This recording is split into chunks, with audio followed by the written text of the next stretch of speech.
யோப்பா பட்டணத்துக்கு ஆள் அனுப்பி பேதுரு என்று மறுபேர் கொண்ட சீமோனை வரவழைப்பாயாக. அவன் கடலோரத்திலே தோல் பதனிடுகிறவனாகிய சீமோனுடைய வீட்டிலே தங்கியிருக்கிறான். அவன் வந்து உன்னிடத்திலே பேசுவான் என்றார்.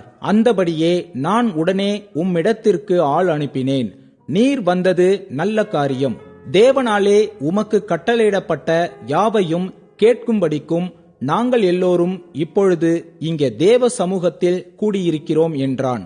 அப்பொழுது பேதுரு பேசத் தொடங்கி, தேவன் பட்சபாதமுள்ளவரல்ல என்றும் எந்த ஜனத்திலாயினும் அவருக்கு பயந்திருந்து நீதியை செய்கிறவன் எவனோ அவனே அவருக்கு உகந்தவன் என்றும் நிச்சயமாய் அறிந்திருக்கிறேன். எல்லோருக்கும் கர்த்தராயிருக்கிற இயேசு கிறிஸ்துவை கொண்டு அவர் சமாதானத்தை சுவிசேஷமாய் கூறி இஸ்ரவேல் புத்திரருக்கு அனுப்பின வார்த்தையை அறிந்திருக்கிறீர்களே. யோவான் ஞானஸ்நானத்தை குறித்து பிரசங்கித்த பின்பு கலிலேயா நாடு முதற்கொண்டு யூதேயா தேசமெங்கும் நடந்த சங்கதி இதுவே. நஸ்ரேனாகிய இயேசுவை தேவன் பரிசுத்த ஆவியினாலும் வல்லமையினாலும் அபிஷேகம் பண்ணினார். தேவன் அவருடனே கூட இருந்தபடியினாலே அவர் நன்மையை செய்கிறவராயும் பிசாசின் வல்லமையில் அகப்பட்ட யாவரையும் குணமாக்குகிறவராயும் சுற்றித் திரிந்தார்.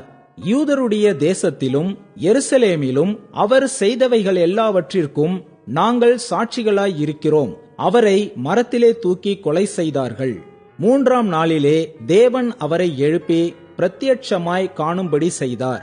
ஆயினும் எல்லா ஜனங்களுக்கும் பிரத்யட்சமாகும்படி செய்யாமல் அவர் மரித்தோரிலிருந்து எழுந்த பின்பு அவரோடே புசித்து குடித்தவர்களும் தேவனால் முன்பு நியமிக்கப்பட்ட சாட்சிகளும் ஆகிய எங்களுக்கே பிரத்யட்சமாகும்படி செய்தார்.